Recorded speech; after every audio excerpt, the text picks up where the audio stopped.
press the bell icon on the YouTube app and never miss another update.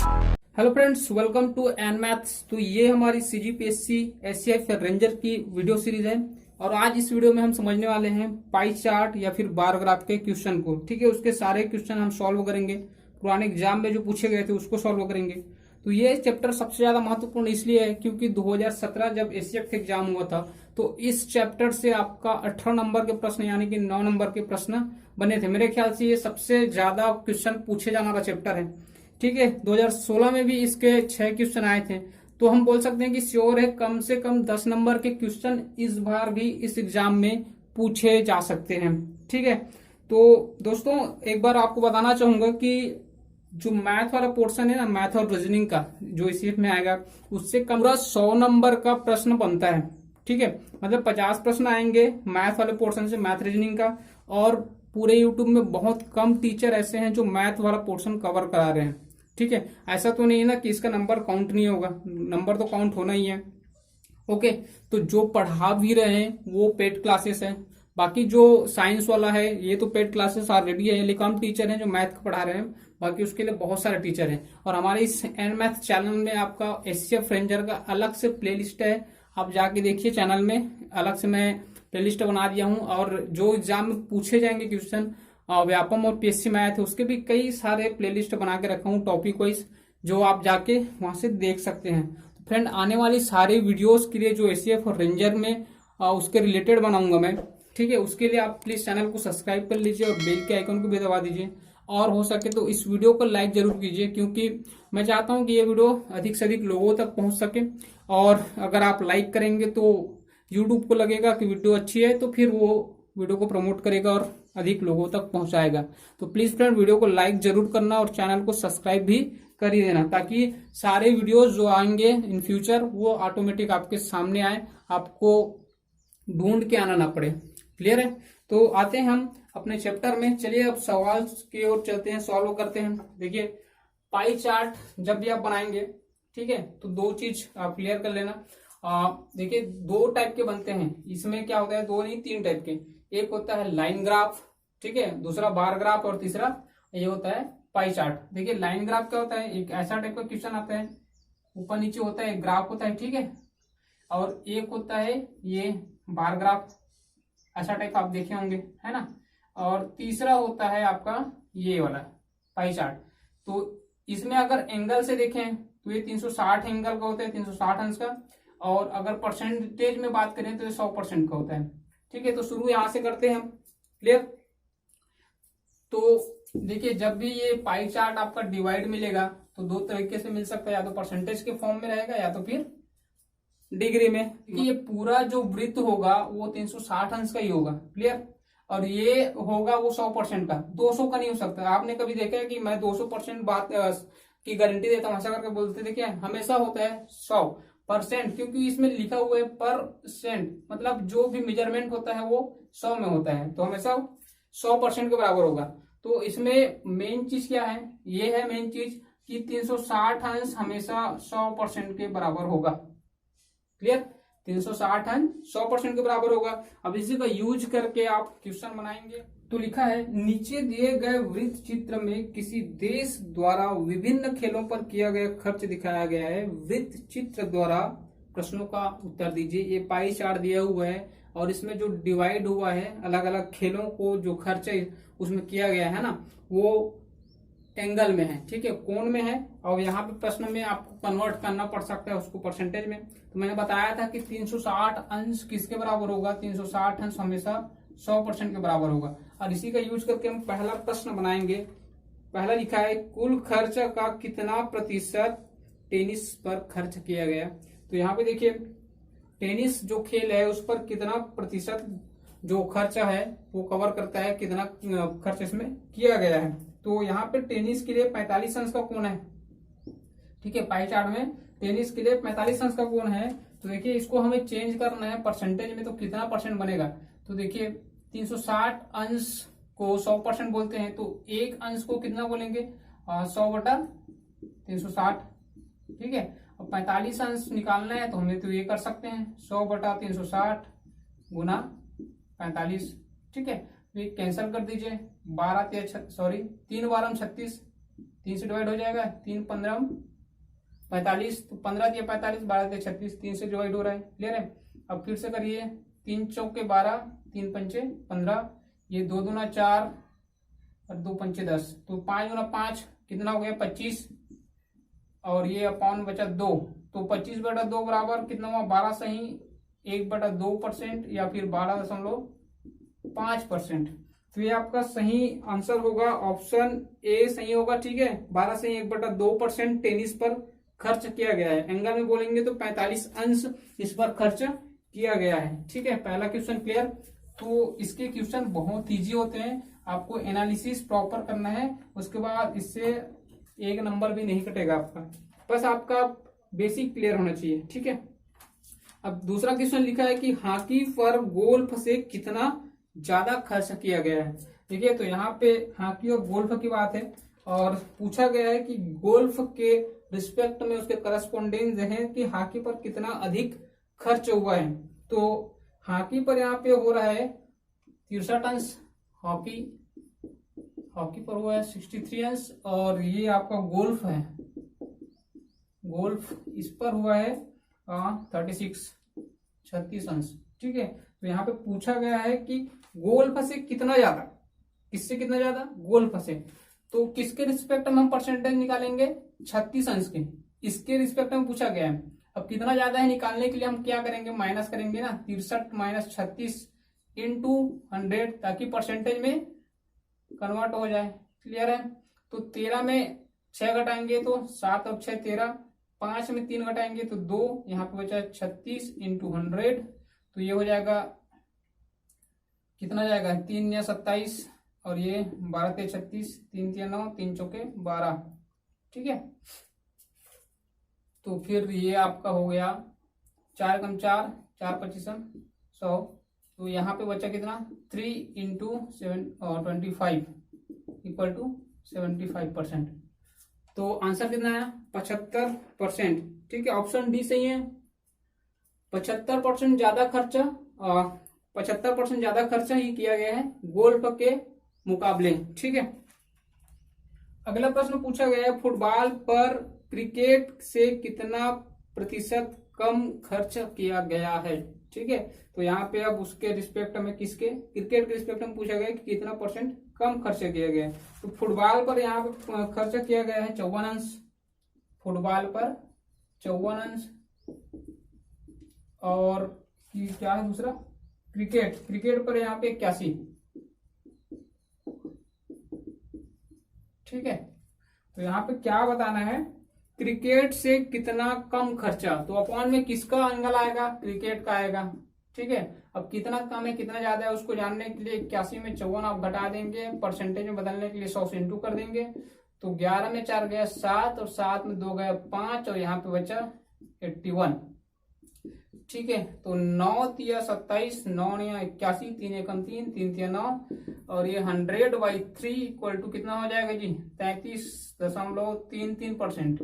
इसी को क्या लिखते हैं 33.1/3 ये हो गया। ठीक है, पॉइंट नहीं आता यहाँ पे, 33 से 1/3। ठीक है, तो यहाँ पे कौन से ऑप्शन सी सही है। देखिए, बहुत इजी प्रश्न है, आप एक बार समझ लेंगे तो फिर इसका तो 10 नंबर आपका कवर हो ही जाएगा।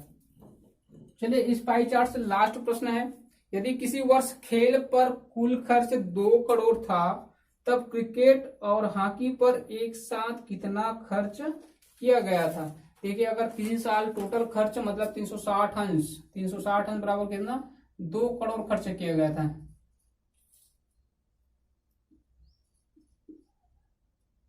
सैकड़ा, हजार, 10,000, लाख, 10 लाख, करोड़। ठीक है, 2 करोड़ हो गए, तो 360 अंश बराबर 2 करोड़ खर्च किए गए थे। तो यहाँ पे ये पूछा जा रहा है कि अगर क्रिकेट और हॉकी को एक साथ देखें तो कितना खर्च किया गया था। तो क्रिकेट पर 81 अंश, ठीक है, क्रिकेट पर 81 अंश, और हॉकी पर कितना था, हॉकी पर था आपका 63 अंश। तो दोनों को जोड़ देंगे, 3 और 1 4, 8 6 14, 144 अंश खर्च किया गया है। अब हमें 144 अंश, 144 डिग्री का वैल्यू फाइंड करना है, तो निकल के आ जाएगा। कैसे करेंगे, 2 करोड़, ठीक,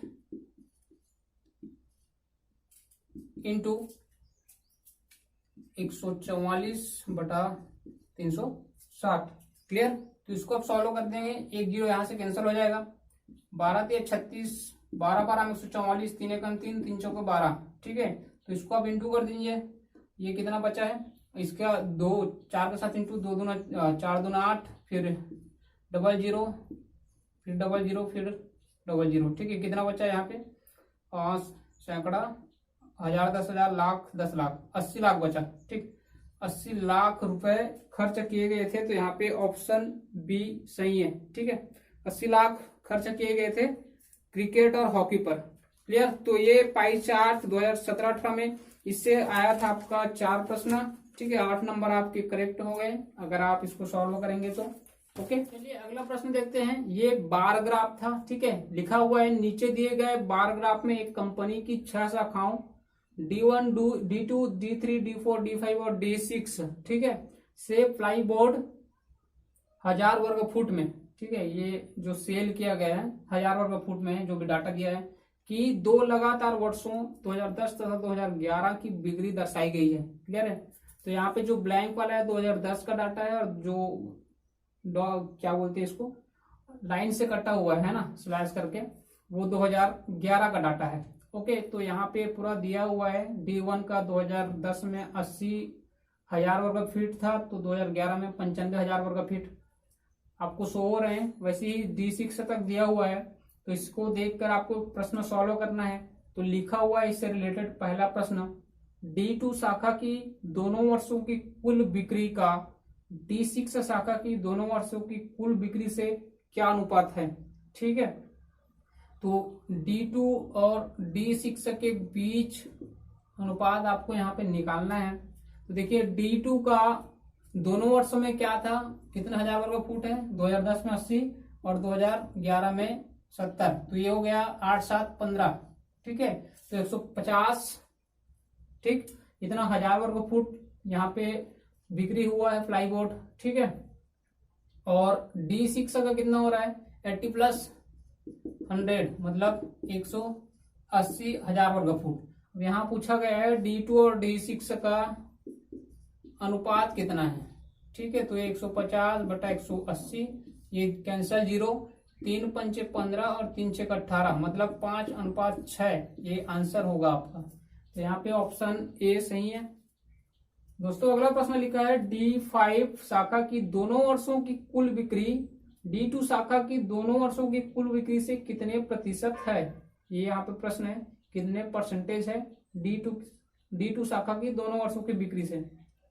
क्लियर है। तो यहाँ पे कैसे सॉल्व करने इसको, देखिए D5 का कुल बिक्री कितना हुआ है, D5 का हुआ है आपका 65 + 75, मतलब कितना हो गया, 5 5 10, यहाँ पे आया 7 दूनी 14, और D2 का कितना अभी निकाले थे, 8 7 15, 150। ठीक है, देखिए अगर D2 150 वर्ग फीट बेच रहा था, ठीक है, उस वर्ष में बेच दिया वो 2 वर्षों में, अगर D5 भी 150 बेच देता, ठीक है, तो कितना हो जाता, 100% हो जाता ना। ठीक, 100% हो जाता, लेकिन अभी कम है, तो कितने परसेंट है यही निकालना है। तो अपॉन में क्या आएगा, D2 150, ऊपर में क्या आएगा, सॉरी ये बॉटम है, नीचे में आएगा 150, ऊपर में आएगा 140, और इधर आएगा 100, ताकि परसेंटेज में बदल सके। तो ये कैंसल, 5 × 15, 5 × 100। ठीक है, तो ये हो गया 20 × 14, तो ये हुआ 14 दूनी 28, 280/3। तो इसको कैंसल कीजिए, 3 × 3, उसके बाद होगा 3 × 27। ठीक है, 1 बचा, 3 × 9, ठीक, फिर से 1 बच गया, तो 3 × 9, फिर 1 बचा, 3 × 9, तो 93.33% यहाँ पे आपका सही होगा। तो यहाँ पे ऑप्शन सी करेक्ट हो रहा है। ठीक है, 93.33%। तो आगे प्रश्न लिखा है D2 D4 D5 शाखाओं की 2011 की औसत बिक्री D1 D3 D5 की शाखाओं की 2010 की औसत बिक्री का कितना प्रतिशत है। तो देखिए D2 D4 D5 की 2011 की औसत बिक्री निकालने के लिए क्या करना पड़ेगा, पहले तो D2 D4 और D5 का कलेक्ट कर लीजिए डाटा कितना था। तो यहाँ पे D2 है आपका 2011 में 70, D2 D4 + D5, अपॉन में रखेंगे 3 क्योंकि 3 डाटा है, ठीक है। ऐसे औसत निकालते हैं, क्लियर। तो D2 का वैल्यू था 70, फिर D4 का वैल्यू है आपका यहाँ पे फिर से 70 और D5 का वैल्यू फिर से 75 है। इसको करेंगे अपॉन में 3, ठीक है। तो ये हो जाएगा 5 7 21 215/3। ये आपका 2011 का औसत बिक्री है, किसका? D2 D4 और D5 का, ठीक है। उसके बाद प्रश्न ये लिखा है कि D1 प्लस D3 और प्लस D5/3 औसत निकालने के लिए ये है आपका 2010 का, ठीक है। 2010 का वैल्यू, तो 2010 में ये क्या हुआ था, देखिए D1 D3 और ये हुआ था 2010 में D1 आया था 80, ठीक है, प्लस ये D3 आया था 100 और D5 आया था आपका 65, क्लियर, अपॉन 3। तो ये कितना आ जाएगा, 5 8 और 6 14 का 4 कैरी 1 112 अपॉन 3। तो ये 2010 का औसत बिक्री है, ठीक है। 2011 का 215/3 और 2010 का 245/3 ये औसत बिक्री है। अब इसको मैं डिलीट क्यों नहीं कर रहा, क्योंकि इसको आप यूज करेंगे। देखिए प्रश्न में पूछा गया है कि 2010 की औसत बिक्री का कितना प्रतिशत था।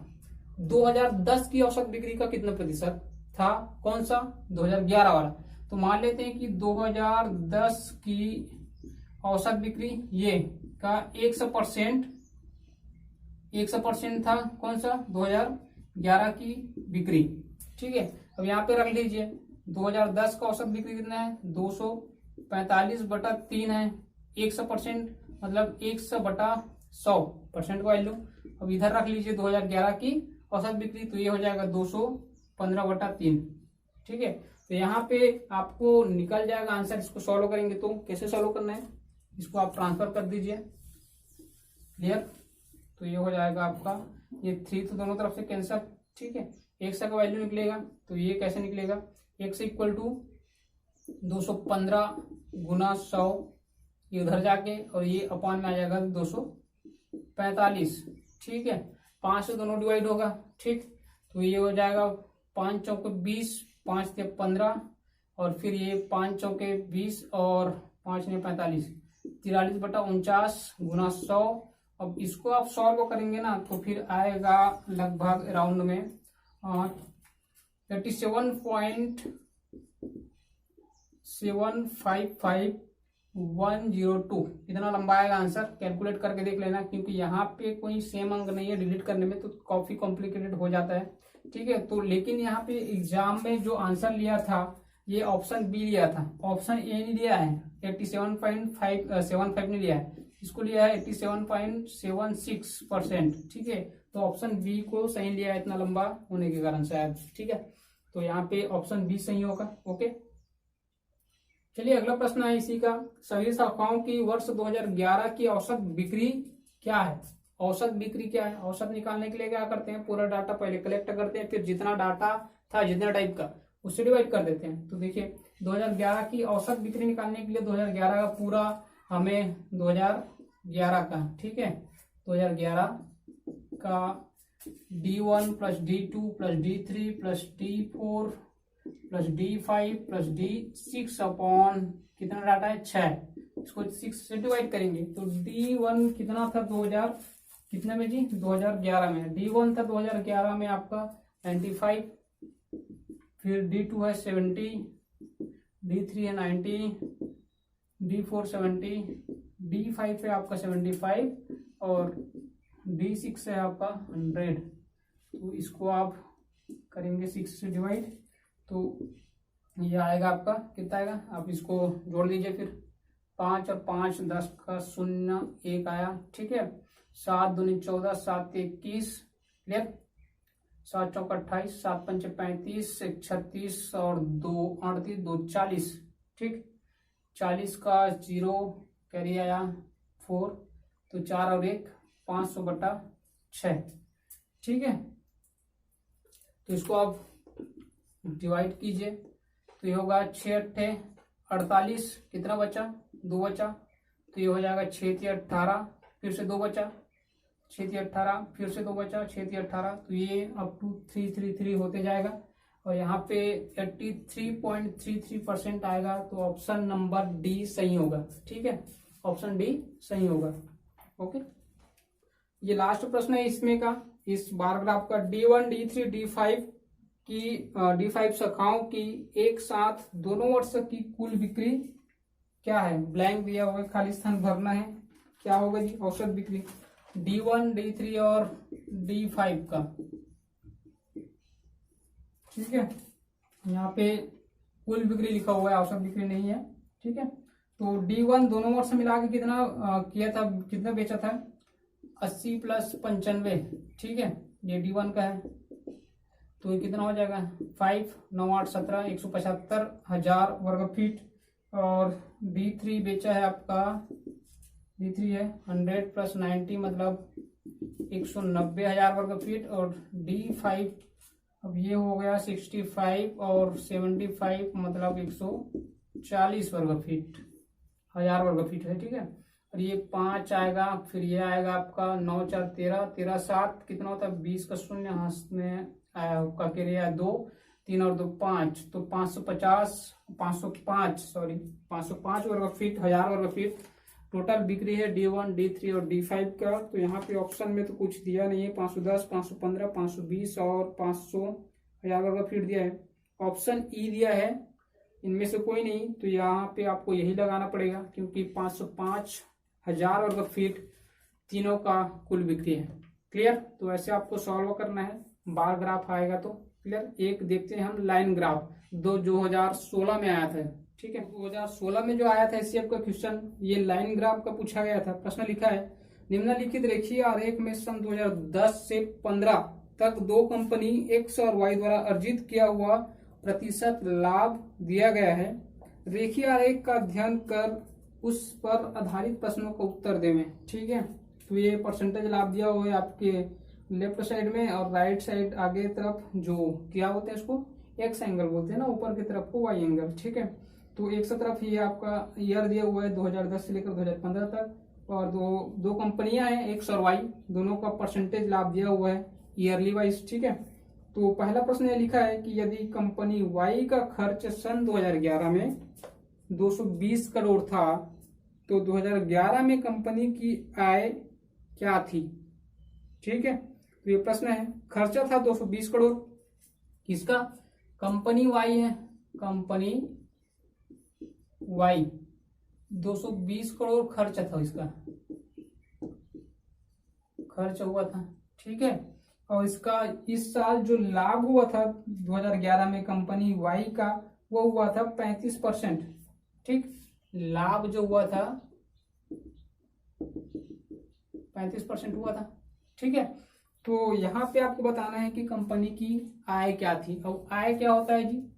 खर्च जितना किए उसके बाद आप जो सेल किए ना, कुछ भी प्रोडक्ट आप सेल करते हैं, तो जितने में आप सेल करते हैं मतलब विक्रय मूल्य, वही आपका आय होता है। ठीक है, जैसे 100 रुपए में लिए 150 में बेच दिए, तो ये आपका आय है। ठीक है, अब इसमें पूछा जाए कि इसमें आपकी लाभ क्या है, तब हम बताएंगे कि 50 रुपए लाभ है। ठीक, तो हमें यहाँ पे बताना है कि उसका आय कितना था। बस यहाँ पे परसेंटेज लाभ तो हमें पता है कि 35% है। क्लियर है, 35% परसेंटेज लाभ है। तो देखिए 220 करोड़ जो था, 220 करोड़ रुपए, ये करोड़ में है, ये जो था वो क्या था? 100% था। इतना खर्च किया तो 100% ही खर्च किया। जो रिटर्न उसको मिला आय, वो 35% बढ़ के मिला है। मतलब ये 100% कितना बन गया है? 135% बन के आया, तभी तो 35% लाभ हुआ। 100% वो खर्च किया था, 35% लाभ हुआ, तो जो उसका आय था ना, आय था वो 135% था। अब हमें पता करना है कि 135% कितना होता है। तो 135% निकालने के लिए क्या करेंगे? 220 का 135%, तो परसेंट मतलब अपॉन में 100 हो जाता है, तो 1 0 कैंसिल कर दीजिए। ठीक है, ये 5 दूनी 10, सॉरी 2 पंचे 10 कर देते हैं, 2 11 100। ठीक है, तो ये आपका आएगा 5 कम 5, 5 दूनी 10, 5 सत्ते 35, 11 गुना 27, तो ये हो जाएगा आपका, इंटू कर दीजिए इसको, 27 इंटू 27, फिर से तो ये 7 7 2 9 और ये 2, मतलब 297 करोड़ रुपए। ठीक है, तो ऑप्शन बी सही है, 297 करोड़। ठीक है, तो ये उसका आय था कंपनी का। क्लियर। इसी का दूसरा प्रश्न यहाँ पे लिखा हुआ है, यदि 2013 में दोनों कंपनी की आय बराबर है। ठीक है, 2013 में दोनों का आय बराबर है, लेकिन जो परसेंटेज लाभ अलग अलग है ना, ये ध्यान रखिए। तो 2013 में कंपनी एक्स का खर्च कंपनी वाई के सापेक्ष में अनुपात क्या होगा। ठीक है, सापेक्ष अनुपात क्या होगा। देखिए 2013 में जो कंपनी एक्स है उसको लाभ हुआ है 50% का। ठीक, यहाँ पे आपको शो हो रहा है 50% का लाभ हुआ एक्स को, और वाई को लाभ हुआ है 60% का। ठीक है, यहाँ पे जो प्रश्न ये बोल रहा है कि दोनों का जो आय था वो बराबर था। ठीक है, मतलब ये है कि लिया उसने कितने रुपए में भी हो। ठीक है, ये चाहे 100 रुपए में लिया हो एक सा, चाहे ये 50 रुपए में लिया हो, कुछ भी लिया हो, लेकिन उन्होंने बेचा बराबर में है। ठीक है, तो प्रश्न क्या है, कंडीशन के हिसाब से ये इसका परसेंटेज लाभ अलग अलग है क्योंकि अलग अलग रेट में लिए हैं, लेकिन आय बराबर है।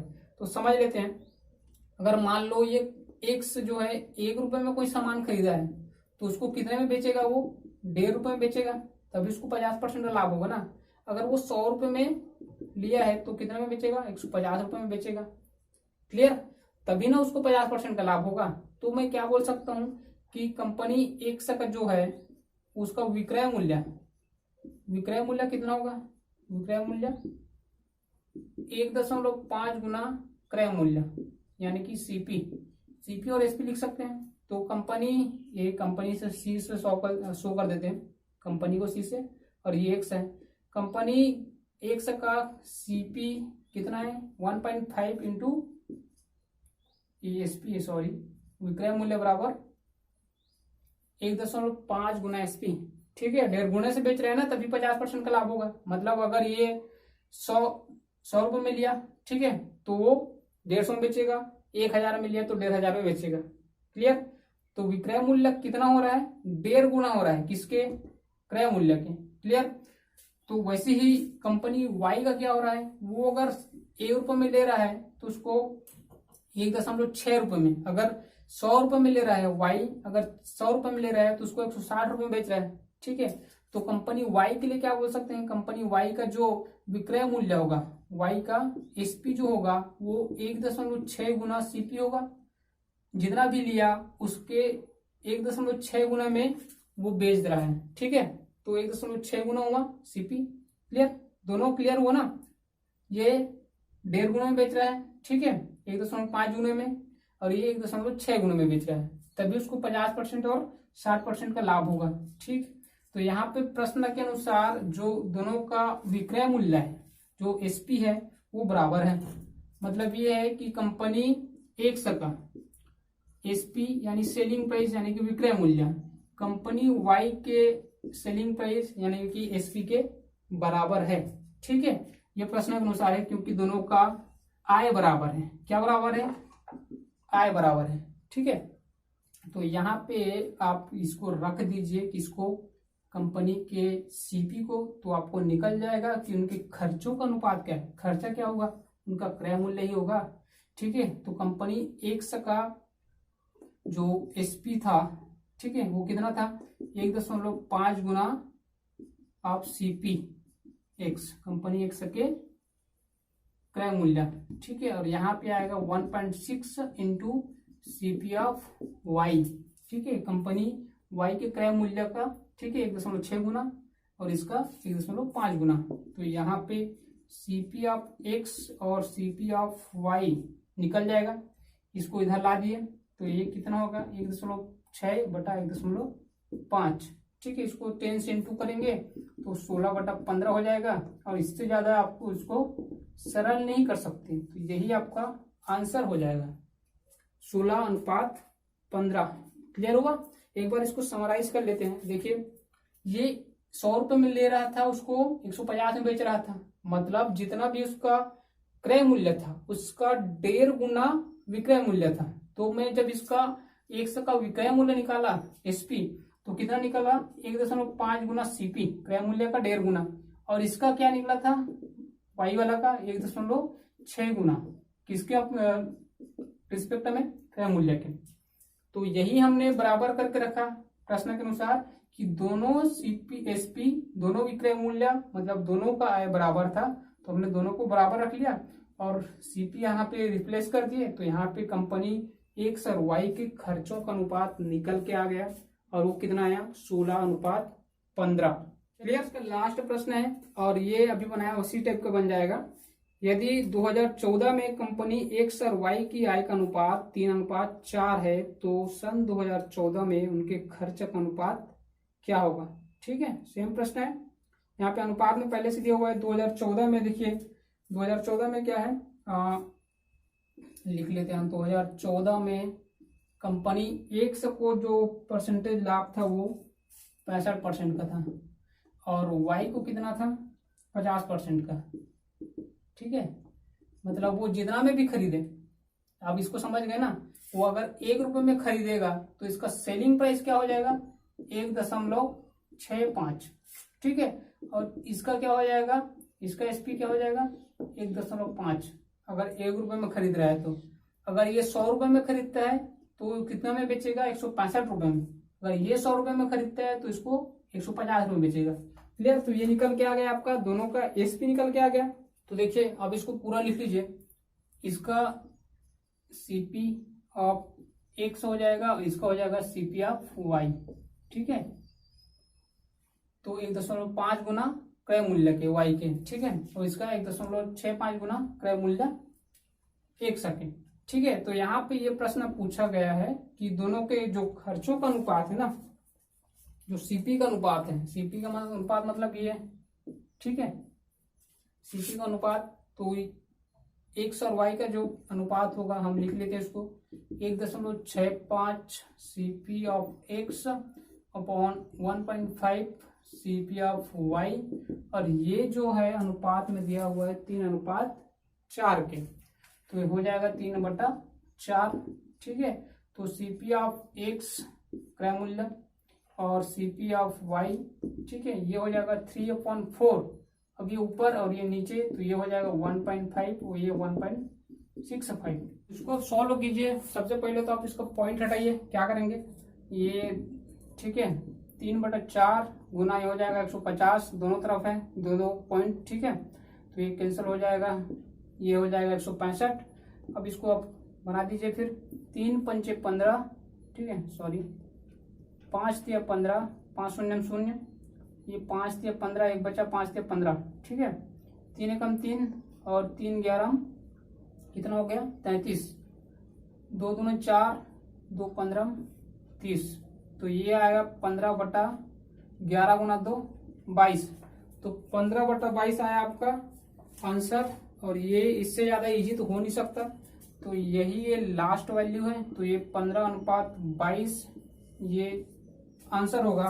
तो यहाँ पे ऑप्शन कौन सा सही हो रहा है, ऑप्शन सी सही हो रहा है। ठीक है, लास्ट प्रश्न था 2011 2016 का एसीएफ का क्वेश्चन था ये।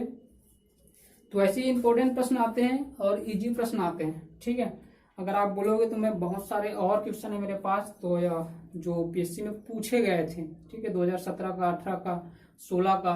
ठीक है, स्क्रीनशॉट आपको दिख रहा होगा। अगर आप बोलोगे तो इसका सेकंड पार्ट मैं बना दूंगा, लेकिन अगर आपको समझ आया तो प्लीज वीडियो को लाइक कर दीजिए और चैनल को अभी तक सब्सक्राइब नहीं किया तो सब्सक्राइब कर दीजिए। हो सके तो अपने दोस्तों के साथ शेयर कर देना। आने वाली वीडियो में हम फिर मिलते हैं एसीएफ रेंजर का, ठीक है, एक नया वीडियो नया टॉपिक के साथ। तब तक के लिए टाटा।